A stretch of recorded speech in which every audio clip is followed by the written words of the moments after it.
नमस्कार विद्यार्थी मित्रांनो, डॉक्टर सुशील स्पॉटलाइट या आपल्या यूट्यूब चॅनलवर तुमचं सर्वांचं स्वागत आहे.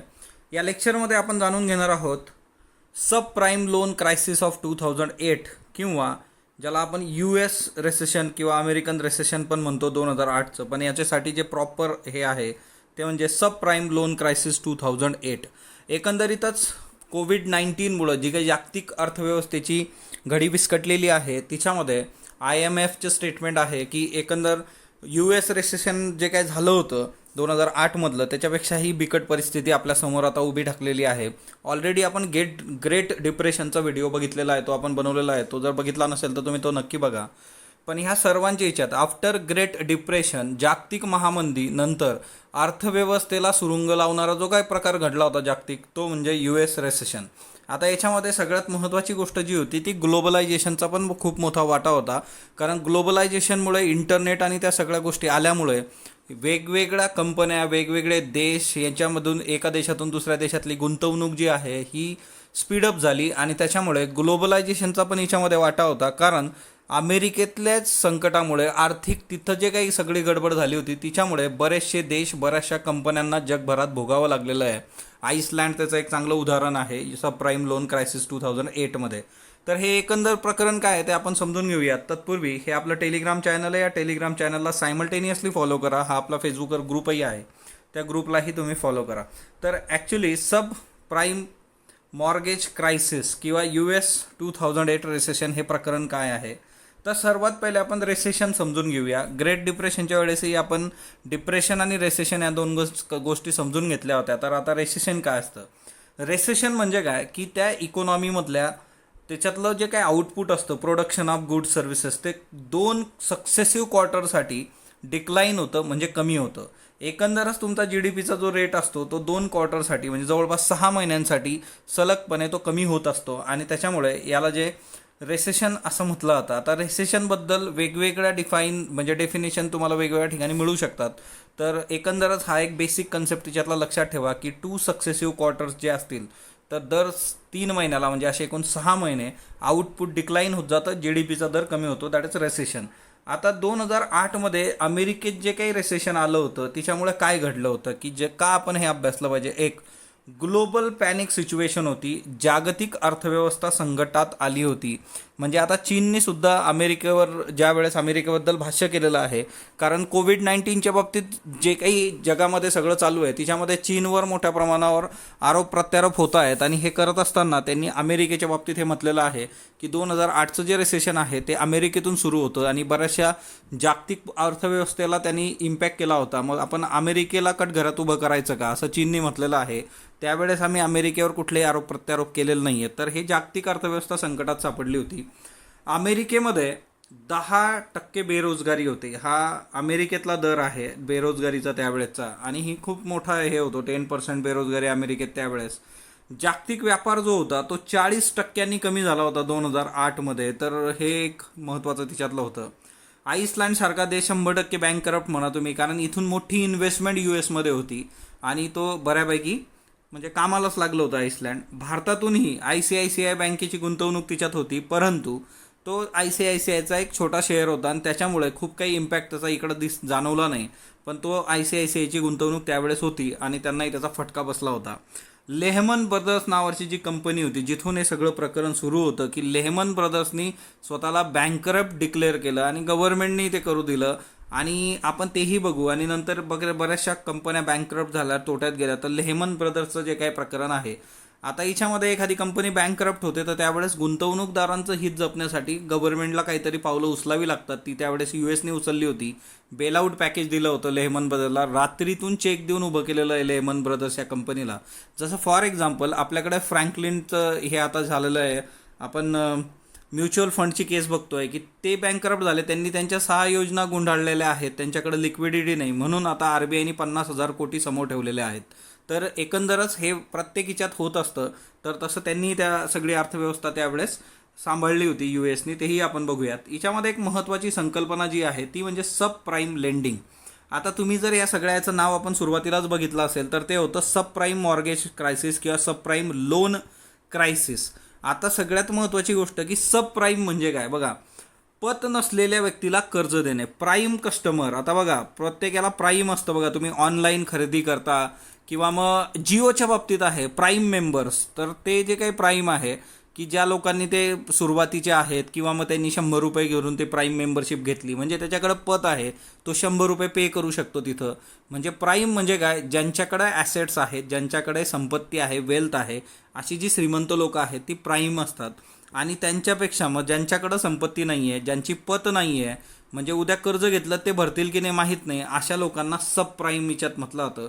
पत नसलेल्या लोकांना, लेंडिंग म्हणजे काय, कर्ज देणे, तर पत नसलेल्या लोकांना कर्ज देणे, दॅट इज सब प्राईम. सगळा घोळ इथूनच तुम्हाला बेसिक लक्षात येईल. जर तुम्ही अशा लोकांना कर्ज दिलं जे भरू शकत नाही कर्ज, तर त्या केसमध्ये काय होऊ शकतं, तर बँकेचं दिवाळं निघणार आहे. तर हे सब प्राईम पत नसलेल्या लोकांना कर्ज देणं ही एक कन्सेप्ट लक्षात ठेवा.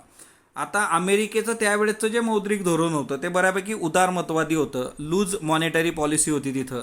खूप कमी व्याजदर होते, कारण 1990च्या दशकामध्ये मोठ्या प्रमाणावर रशिया वगैरे इकडून तिकडून बराचसा पैसा US मध्ये येत होता. त्याचं एक रिझन काय होतं ना, की US हे एक चांगलं डेस्टिनेशन आहे इन्व्हेस्टमेंटसाठी. म्हणजे ते आजही आहे, भविष्यातही राहील, कारण त्याची बरीचशी कारणं आहेत. US बऱ्याचदा रिसेशनमध्ये गेलेलं आहे, परंतु ते तिच्यातून झटकन बाहेरसुद्धा आलेलं आहे. अर्थव्यवस्था त्यांनी उभी केलेली आहे. आज पण तुम्ही बघू शकता कोविड-19च्या याच्यामध्ये एकीकडं US मधली परिस्थिती बिकट असताना सुद्धा सायमल्टेनियसली पहिला प्रेफरन्स जो आहे तो अर्थव्यवस्थेवरच जोर दिसतोय आपल्याला. आणि त्याच्यामुळे मोठ्या प्रमाणावर 1990च्या दशकात तिथं पैसा येत होता आणि त्यामुळे फार कमी व्याजदर तिथं होते आणि मॉनेटरी पॉलिसी ही बऱ्यापैकी लूज होती. दुसरी महत्त्वाची गोष्ट याच्यात होती फायनान्शियल डिरेग्युलेशन. हा याच्यातला सगळ्यात मोठा हे आहे, घटक आहे की ज्याच्यामुळे हे सगळं प्रकरण झालेलं आहे. की 3 महत्त्वाच्या गोष्टी आहेत बघा, कमर्शियल बँक, दुसरं आहे इन्व्हेस्टमेंट बँक आणि तिसरं आहे इन्शुरन्स, विमा. आता कमर्शियल बँक तुम्हाला माहीत आहे, आजच्या याच्यामध्ये शेड्यूल कमर्शियल बँक आपल्याकडे आपण बघतो. इन्व्हेस्टमेंट बँक काय असते, इन्व्हेस्टमेंट बँक ही अशी बँक असते जी तुम्हाला फार कमी वेळामध्ये, म्हणजे कमी टाईममध्ये खूप जास्त प्रॉफिट देते, खूप जास्त तुम्हाला त्याच्यातून रिटर्न्स मिळतात, ती असते इन्व्हेस्टमेंट बँक. म्हणजे जर तुम्ही इन्व्हेस्टमेंट बँकेत पैसा टाकला तर कमी दिवसात तुम्हाला जास्त परतावा मिळतो, तर ती इन्व्हेस्टमेंट बँक असते. इन्शुरन्स एक महत्त्वाचा कन्सेप्ट आहे, विमा. हा ना, तुम्ही बघितलं असेल आजकाल हेल्थ इन्शुरन्सला खूप बराचसा भाव आलेला आहे ड्यू टू बिकॉज ऑफ कोविड-19. आता ग्लास स्टेल ॲक्ट जो होता, त्या ग्लास स्टेल ॲक्ट्समध्ये असं म्हटलेलं होतं की ह्या कमर्शियल बँक, इन्व्हेस्टमेंट बँक आणि इन्शुरन्स या तिघांना वेगळं ठेवायचं, यांना एकमेकांबरोबर काम करू देणं, म्हणजे या तिघांचं जे कार्यक्षेत्र आहे ते वेगळं पाहिजे, एकामेकांशी संबंध येता कामा नये. पण 1999मध्ये त्यांना एकत्रित काम करण्याची मुभा मिळाली, तसा ॲक्ट US मध्ये आला आणि कमर्शियल बँक, इन्व्हेस्टमेंट बँक आणि इन्शुरन्स बँक हे एकत्र आलेत आणि यांनी सगळा जो काही अर्थव्यवस्थेचा बोजबारा होता तो उडवला. आता याच्यात अजून 2 कन्सेप्ट आहेत, त्या नीट समजून घेऊयात. एक म्हणजे काय, क्रेडिट डिफॉल्ट स्वॅप. ओके, कारण आता हे 3 एकत्र आल्यानंतर ह्या 2 महत्त्वाच्या कन्सेप्ट आपल्याला समजून घ्यायचा आहे की ज्याच्या बेसिसवर यांनी गडबड केली. क्रेडिट डिफॉल्ट स्वॅप्स, CDS म्हणजे काय, एक प्रकारचा विमा असतो. हा एक कॉन्ट्रॅक्ट आहे, विक्री करणारा आणि विकत घेणारा यांना संरक्षण देणारा. जर कुठल्याही गोष्टीला प्रॉपर इन्शुरन्स असला, तुम्ही आज गाडी घेतली, इन्शुअर केलं, सगळ्या गोष्टी जर प्रॉपर असल्या तर त्याला इन्शुरन्सचं कव्हर आहे, तर त्या केसमध्ये तुम्ही सेफ फील करता, तर ते फार महत्त्वाचं आहे.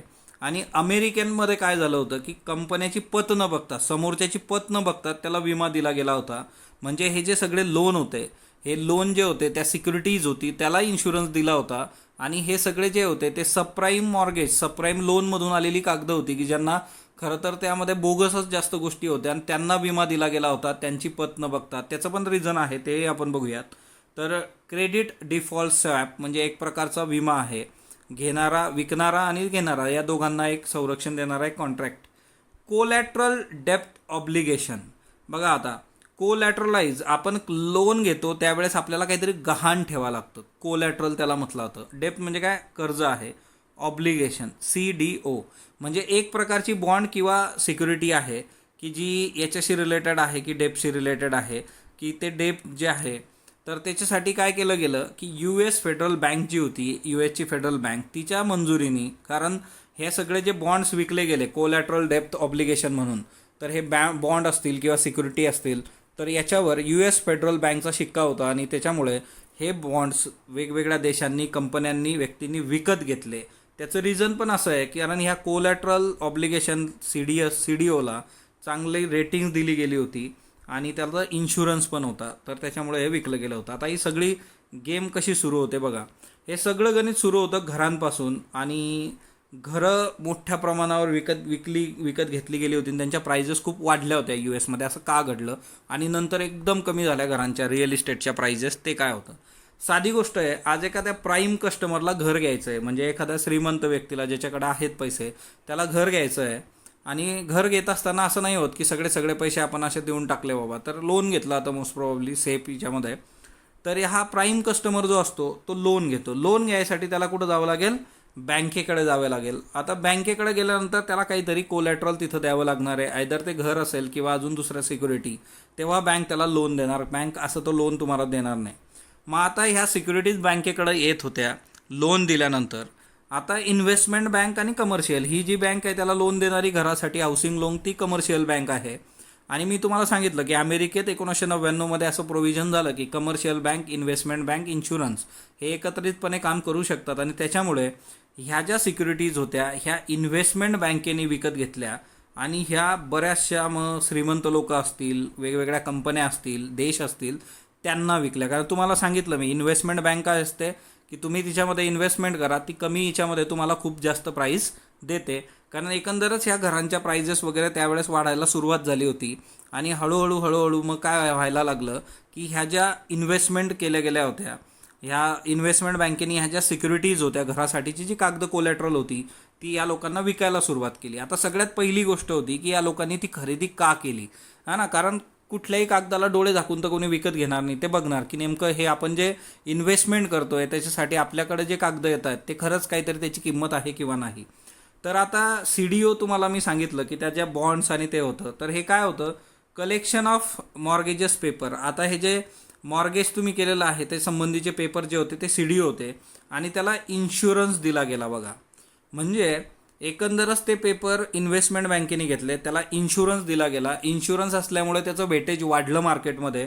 इन्शुरन्स जो होता त्या इन्शुरन्समध्ये पण एक महत्त्वाचा इश्यू होता की आता क्रेडिट रेटिंग आपण बघत असतो. मूडीज नावाची कंपनी आहे, मग ती भारताचे क्रेडिट रेटिंग असतात, तिच्यात पण AAA AAA+ जे असतं ते सगळ्यात भारी. तर या ज्या CDS होत्या, हे जे पेपर होते जे सिक्युरिटीज म्हणून इन्व्हेस्टमेंट बँक वेगवेगळ्या देशांना, कंपन्यांना विकत होती, तिच्यामध्ये यांना रेटिंग जे होतं ते सगळ्यात हाय दिलं गेलं होतं. AAA असं रेटिंग होतं. आणि तिच्यामुळे लोकांनी पटापट घ्यायला सुरुवात केली आणि मोठ्या प्रमाणावर याची डिमांड क्रिएट झाली. मग डिमांड ज्यावेळेस वाढली, मागणी वाढल्यानंतर ही जी इन्व्हेस्टमेंट बँक होती, ही इन्व्हेस्टमेंट बँक कुणाकडे जाणार? कमर्शियल बँकेकडे जाणार की मोठ्या प्रमाणावर मागणी आहे, तुम्ही अजून आम्हाला सिक्युरिटीज द्या, आमची लोक वेटिंगवर आहे. पण मग कमर्शियल बँकेने काय केलं की वेगवेगळे एजंट्स होते घर विकणारे, त्या एजंटला गाठलं आणि त्यांना सांगितलं की आपल्याला अजून सिक्युरिटीज पाहिजे, अजून लोक शोधा ज्यांना आपण लोन देऊ, ते घरं घेतील वगैरे वगैरे अशा पद्धतीने. मग आता हिच्यामध्ये ही एवढी मागणी होती की हा जो प्राईम कस्टमर होता की जो लोन तुम्हाला हप्ते भरणार होता, तो संपला तिथला. पण मग लोन तर तुम्हाला द्यायचं होतं. ऑलरेडी त्यांची मॉनिटरी पॉलिसी लूज होती, हे मी तुम्हाला सांगितलं. इंटरेस्ट रेट खूप कमी होता. मग त्यांनी काय केलं, ह्या एजंट्सनी सब प्राईम लोन द्यायला सुरुवात केली. म्हणजे अशी लोकं पकडली की खरं तर त्यांची पत नव्हती, अशा पत नसलेल्या लोकांना लोन दिलं, सरळ तयार केलं त्यांना. आता साधी गोष्ट, फार कमी याच्यात जर लोन मिळत असेल तर कुणीही उचलणार आहे. आणि मग एका विशिष्ट लिमिटनंतर काय झालं की ह्या पत नसलेल्या लोकांनी ते लोन भरणंच बंद केलं. कारण कुठून भरणार ते माल्ल्या झाले सगळे, ते पळून गेलेत. कुणी माल्ल्या झालं, कुणी मोदी झालं, आणि त्याने सांगलं की आता आम्ही भरत नसतो, आम्ही चाललो. आणि हे पत नसलेल्या लोकांनी कर्जाचे हप्ते भरायला बंद करून टाकला. आता तुम्ही विचार करा, बँकेने मोठ्या प्रमाणावर या लोकांना लोन दिलेले आहे, कमर्शियल बँकेनी, त्याच्या सिक्युरिटी विकल्या गेलेल्या आहेत अख्ख्या जगात. हे कशामुळे शक्य झालं होतं? ग्लोबलायझेशनमुळे शक्य झालं होतं. वेगवेगळे देश, वेगवेगळ्या कंपन्या तिथं काय येत होत्या? ड्यू टू बिकॉज ऑफ जागतिकीकरण, इंटरनेट, याच्यामुळे या लोकांनी इन्व्हेस्टमेंट केली होती. आणि आता या लोकांनी हप्ते भरले नाही म्हटल्यानंतर बँकेकडे काय ऑप्शन आहे? एक, तुमचं जे तारण केलेलं घर आहे ते घरच बँकेने परत घेतलं. मग ते म्हटलं की ठीक आहे बाबा, घ्या तुमचं घर. पण हे घराचा प्रॉब्लेम काय आला की बँकेकडे असे इतके सबप्राईम इतके यांनी वाटले होते की बँकेकडं खूप घरं झालीत. म्हणजे बँकेकडे इतकी घरं झालीत की बँकेला कळणं झालं की आता काय करायचं या घरांचं. आणि ती घरं मग विक्रीला ज्यावेळेस काढणार, आता जर बँकेकडं खूप घरं पडून आहेत तर काय होणार? ऑब्व्हियसली ह्या सबप्राईम लोन्सनी पत नसलेल्या लोकांनी ती घरं सोडली, ती बँकेकडे गेली, मोठ्या प्रमाणावर लिक्विडिटी जी होती, पैसा तो गेलेला होता. आता ते नुसतं घर एक स्ट्रक्चर उभं होतं ज्याची किंमत मोठ्या प्रमाणावर कमी झालेली होती.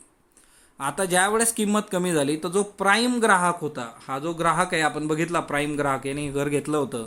का याने घर घेतलं होतं? एक तर हा घर राहण्यासाठी घेऊ शकतो किंवा एक प्रॉपर्टी म्हणून घेऊ शकतो, पण तेव्हा त्याला कळतंय की आपण घर घेतलं होतं समजा 100 रुपयाला आणि आज त्याची किंमत जर 1 रुपया आहे तर ते ठेवून तरी काय करायचं, त्यांनी विकायला सुरुवात केली. मग हे प्राईम कस्टमर जे होते त्यांनी पण घरं विकायला सुरुवात केली, कारण घरांची किंमत खूप कमी झाली होती आणि त्या लोकांनी सुद्धा कर्ज बुडवायला सुरुवात केली, कारण त्यांनी जी इन्व्हेस्टमेंट केली होती त्याच्यापेक्षा कितीतरी कमी पैसा त्यांच्या हातात आला होता. त्या लोकांनीही ते कर्ज बुडवायला सुरुवात केली आणि अशा पद्धतीने जर बँकेची लिक्विडिटी चालली गेलेली आहे आणि प्राईम कस्टमर आणि सबप्राईम तर खूप होते, प्राईम फार कमी असतात बघा, खूप जास्त लोकांकडे पैसे नसतात, खूप कमी लोकांकडे पैसे असतात आणि त्याच्यामुळे तो प्राईम कस्टमर तर संपलाच होता, पण सबप्राईमने सुद्धा पैसे भरले नाही, त्याच्यामुळे बँकेची लिक्विडिटी गेली. ह्या काळामध्ये गव्हर्नमेंटनी ऑडिट करायला सुरुवात केली यूएसच्या आणि तेव्हा त्यांना लक्षात आलं की इथं एवढा मोठा घोळ आहे आणि ह्या सगळ्यांचा करता धरता जो होता तो म्हणजे ॲलन ग्रीनस्पॅन नावाची व्यक्ती आहे. ही फेडरल रिझर्व्हचा चेअरमन होता. ह्या हुशार माणसाने हे डोकं लावलेलं होतं आणि यांनी सगळ्यांना गंडवलेलं होतं आणि त्याच्यामुळे मार्केटमधला पैसा संपला होता, बँकेकडं लिक्विडिटी नव्हती. लिक्विडिटी नसल्यामुळे पतधारक जे होते की ज्यांना खरंच लोनची आवश्यकता आणि ते भरू शकत होते, अशा प्राईम कस्टमरसाठी पण नंतर लोन नव्हतं आणि त्याच्यामुळे ह्या सगळ्या इन्व्हेस्टमेंट बँकेंनी पण डिक्लेअर केलं आणि सगळंच. मग त्याच्यानंतर हे लेहमनचं प्रकरण समोर आलं आणि ही ती पहिली होती की लेहमननी डिक्लेअर केलं की आम्ही बँकरप्ट होतो. US गव्हर्नमेंटने त्याच्यानंतर बेलआउट पॅकेजेस जाहीर केले. आता बघा, ज्या वेळेस इकॉनॉमिक क्रायसिस येतं, आर्थिक संकट येतं देशामध्ये किंवा कुठल्याही क्षेत्रात देशातल्या, तर देशाकडे 2 ऑप्शन्स प्रॉपरली वापरले जातात. एक म्हणजे क्वांटिटेटिव्ह इझिंग आणि दुसरं असतं बेलआउट.